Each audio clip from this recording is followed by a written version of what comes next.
আজকে ঘুম থেকে উঠে মাকে জিজ্ঞাসা করলাম, মা আজকে কি রান্না হবে? মা বলছে, তোর লোভ পেয়েছে মতিগতি, হবে আজকে নিরামিষ লতি। আমিও বললাম, ঠিক আছে, একদম কম মশলায় বানাও দেখি। আমিও একটু দাঁড়িয়ে শিখে নিই। প্রথমেই মা লতিগুলোকে ভালো করে জলে সিদ্ধ করে নিল। জলে সিদ্ধ করার আগে কিন্তু ভালো করে পরিষ্কার করে কেটে নিয়েছে।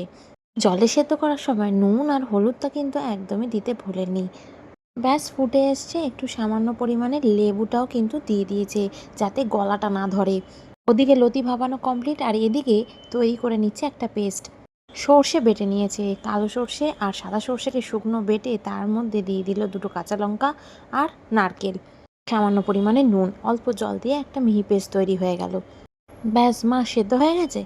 আরে তুই চুপ করবি, আমাকে রান্নাটা তো করতে দে।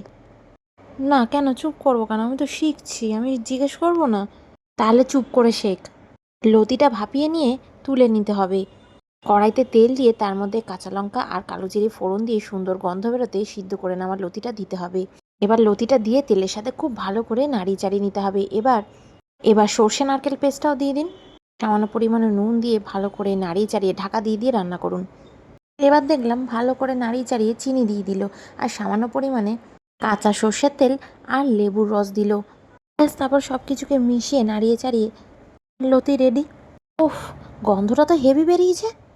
ওহ, এত ভালো হয়েছে যে আমি তো আঙ্গুলি চাটতে রয়ে গেলাম।